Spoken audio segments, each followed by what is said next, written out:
एक भारतीय पार्श्व गायक और संगीतकार थे। उन्हें भारतीय उपमहाद्वीप के सबसे महान और सबसे प्रभावशाली गायकों में से एक माना जाता है। रफ़ी अपनी बहुमुखी प्रतिभा और आवाज़ की रेंज के लिए जाने जाते थे।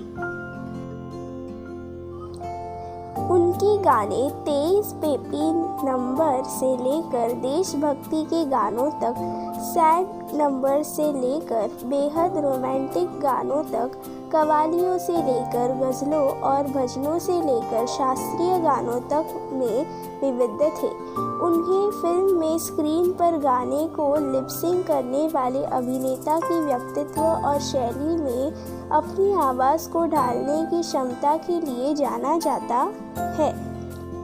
उन्होंने 6 प्राप्त किए फिल्मफेयर पुरस्कार और 1 राष्ट्रीय फिल्म पुरस्कार।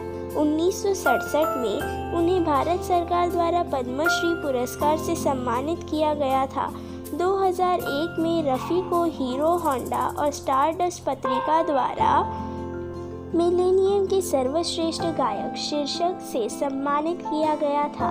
2013 में CNN IBN के पोल में रफ़ी को हिंदी सिनेमा की सबसे बड़ी आवाज़ के लिए वोट दिया गया था। उन्होंने 1000 से अधिक हिंदी फिल्मों और कई भारतीय भाषाओं के साथ साथ कुछ विदेशी भाषाओं के लिए गाने रिकॉर्ड किए। हालांकि मुख्य रूप से उर्दू और पंजाबी में जिस पर उनकी मजबूत पकड़ थी, उन्होंने कोंकणी, असमिया, भोजपुरी, उड़िया, बंगाली, मराठी, सिंधी, कन्नड़, गुजराती, तमिल, तेलुगु, मगही, मैथिली आदि जैसी कई भाषाओं और बोलियों में अपने पूरे करियर में 7000 से अधिक गाने रिकॉर्ड किए।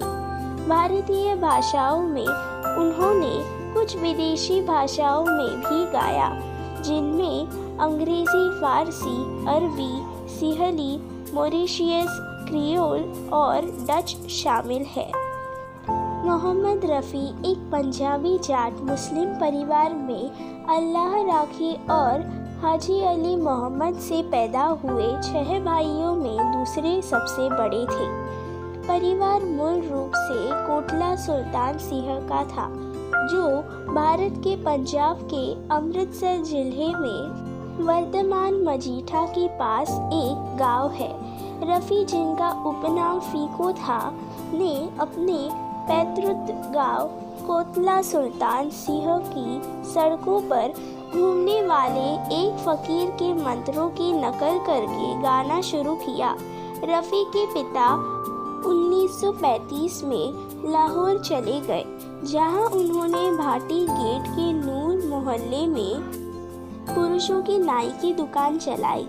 रफ़ी ने उस्ताद अब्दुल वाहिद खान, पंडित जीवन लाल मट्टू और फिरोज़ निज़ामी से शास्त्रीय संगीत सीखा।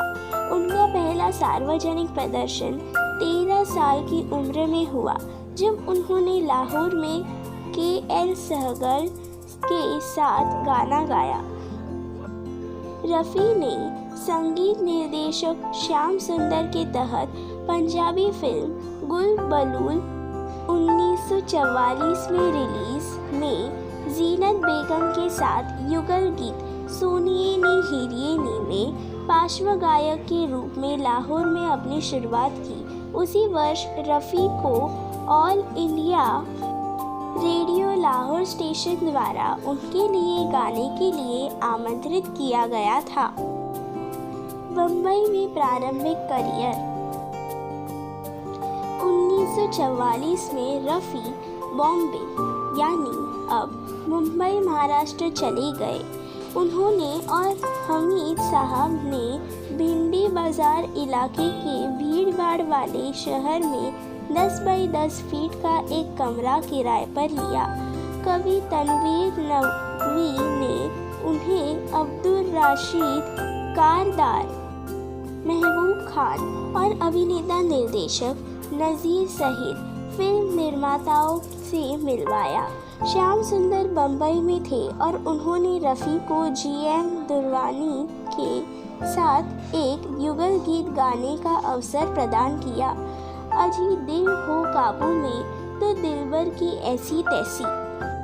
गाँव की गोरी के लिए जो रफ़ी का पहला रिकॉर्ड किया गया गाना था। 1948 में महात्मा गांधी की हत्या के बाद हुस्नलाल भगत राम, राजेंद्र कृष्ण, रफ़ी की टीम के रातों रात सुनो सुनो ए दुनिया वालों बापूजी की अमर कहानी गीत बनाया। उन्हें भारतीय प्रधानमंत्री जवाहरलाल नेहरू ने अपने घर गाने के लिए आमंत्रित किया। 1948 में भारतीय स्वतंत्रता दिवस पर रफ़ी को जवाहरलाल नेहरू ने रजत पदक मिला। आइए अब जानते हैं रफ़ी साहब ने किस किस म्यूज़िक डायरेक्टर के साथ काम किया। नौशाद साहब, S.T. बर्मन, शंकर जयकिशन, रवि साहब, मदन मोहन, O.P. नैयर, लक्ष्मीकांत प्यारेलाल। 55 वर्ष की आयु में दिल का दौरा पड़ने से 31 जुलाई 1980 को रात 10:25 बजे मोहम्मद रफ़ी का निधन हो गया। रफ़ी द्वारा गाया गया अंतिम गीत फिल्म आसपास के लिए था, जिसमें लक्ष्मीकांत प्यारेलाल का संगीत था। एक सूत्रधार का कहना था कि यह शाम फिर क्यों उदास है दोस्त, तू कहीं आसपास है दोस्त था, जो उनकी मृत्यु से कुछ घंटे पहले रिकॉर्ड किया गया था। रफ़ी को जुहू के मुस्लिम कब्रिस्तान में दफनाया गया था और उनका दफन भारत में सबसे बड़े अंतिम संस्कार जुलूसों में से एक था, क्योंकि 10,000 से अधिक लोग उनके दफन में शामिल हुए थे। भारत सरकार ने उनके सम्मान में 2 दिवसीय सार्वजनिक शोक की घोषणा की।